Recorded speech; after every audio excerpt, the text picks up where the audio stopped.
Assalamualaikum warahmatullahi wabarakatuh. Selamat pagi, selamat berjumpa lagi di pelajaran IPA.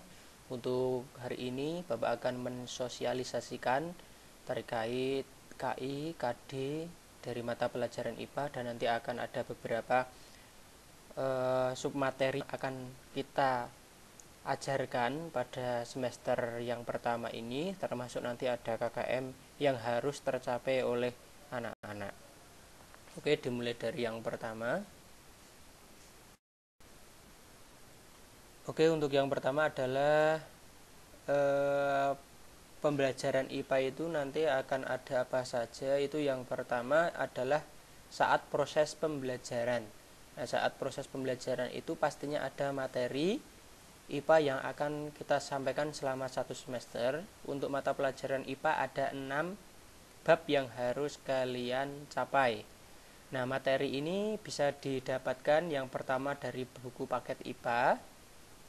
Untuk yang kedua yaitu handout yang nanti kami berikan dari internet.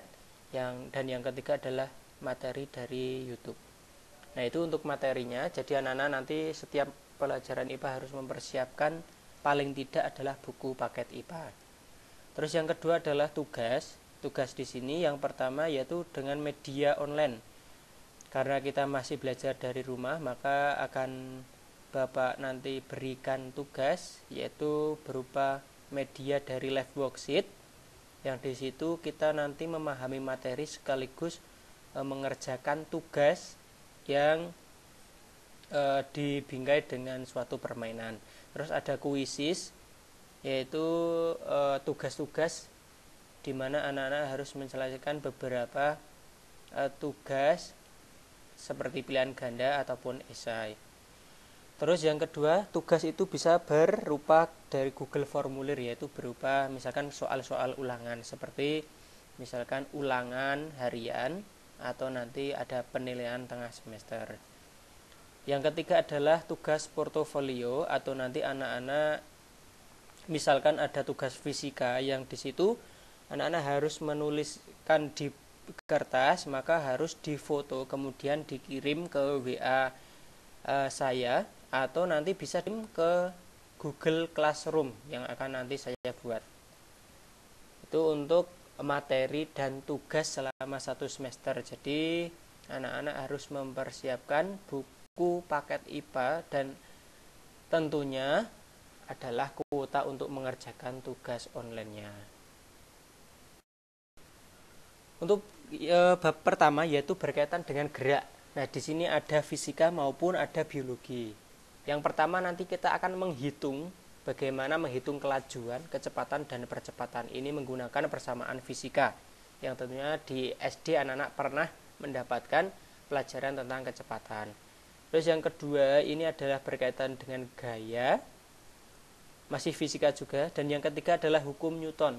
Hukum Newton ini terbagi menjadi 3, hukum Newton 1, 2, 3, yang nanti akan kita pelajari secara perhitungan maupun nanti kita pahami pengaplikasian hukum Newton itu dalam kehidupan sehari-hari. Nah, untuk yang keempat ini sudah masuk di biologi, yaitu di sistem rangka manusia. Nanti kita mempelajari tulang, sendi, dan otot. Untuk yang kelima adalah gangguan pada sistem rangka. Nah, gangguan pada sistem rangka ini nanti kita mempelajari penyakit-penyakit yang menyerang pada tulang, yang menyerang pada otot atau sendi. Terus yang keenam adalah gerak pada tumbuhan. Nah, tumbuhan itu juga mengalami pergerakan. Nanti kita akan pelajari satu persatu, dan itu adalah yang ulangan 1. Nah, untuk yang bab 2 adalah usaha dan pesawat sederhana. Ini adalah materi fisika.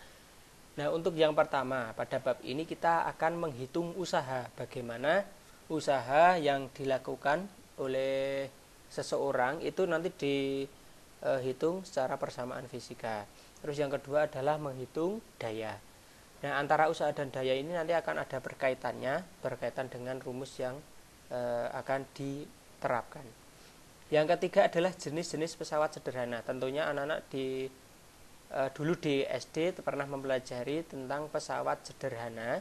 itu ada macam-macamnya. Nah, di SMP ini kita akan memahami dan bagaimana cara menghitung lengan beban, lengan kuasa, beban dan kuasa. Jadi sudah ada persamaan fisikanya. Yang keempat adalah aplikasi konsep pesawat sederhana. Nah, ini nanti kita akan mempelajari alat-alat yang menggunakan prinsip pesawat sederhana itu sendiri. Dan yang kelima adalah tentunya ulangan bab 2. Untuk bab 3 yaitu struktur dan fungsi tumbuhan. Nah, ini semuanya adalah materi biologi. Nah, ini tentunya di kelas 7 sudah pernah dipelajari. Nah, nanti akan diperdalam lagi bagaimana gambar-gambar dan bagian-bagian yang lebih mendalam pada fungsi jaringan tumbuhan. Nah, misalkan ini di sini yang pertama adalah struktur dan fungsi akar, batang dan daun. Ini secara morfologi atau secara luarnya saja.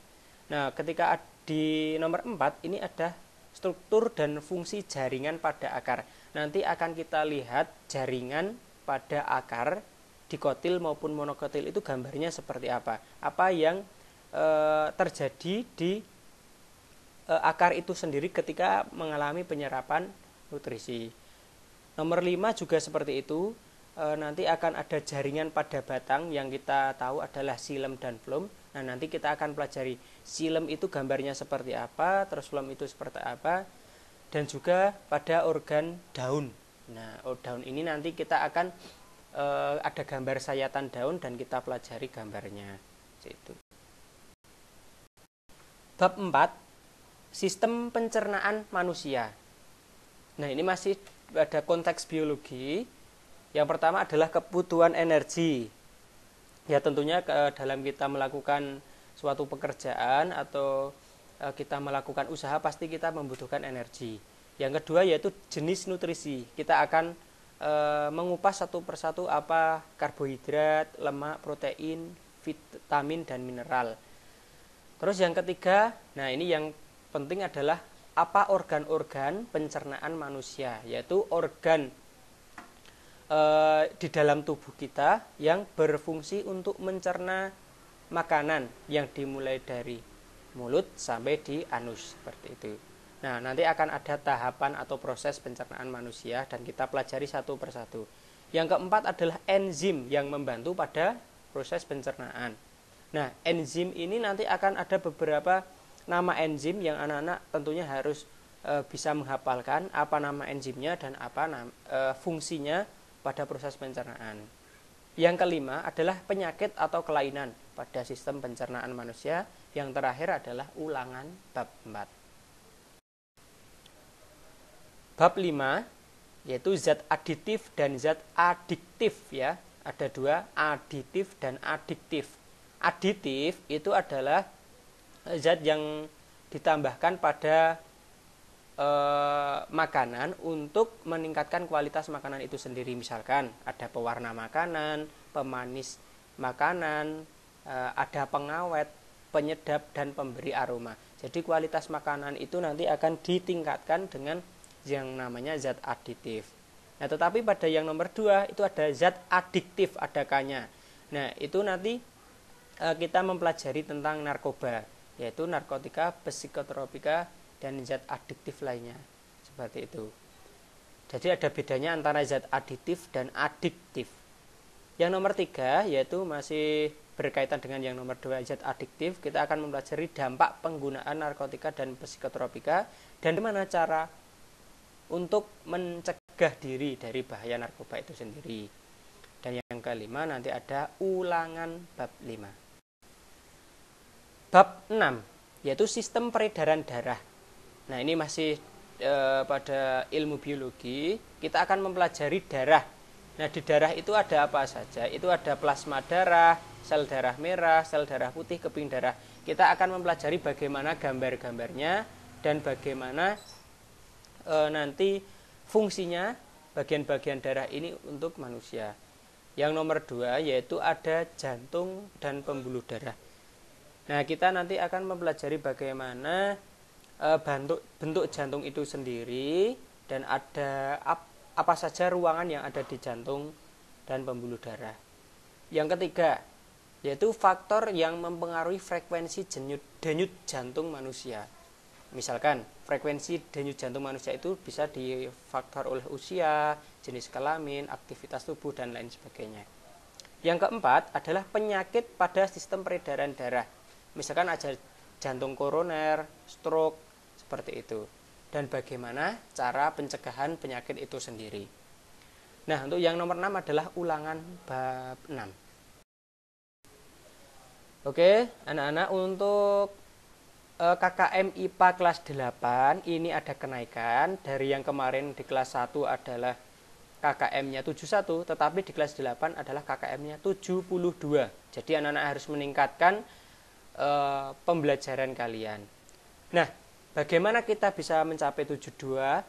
Ini penilaian ataupun penugasan ini Bapak lakukan 6 kali ulangan pada setiap KD tadi atau setiap bab tadi, dan Bapak mengambil rata-rata tugas per KD seperti kelas 7, yaitu Bapak akan menggunakan live worksheet sebagai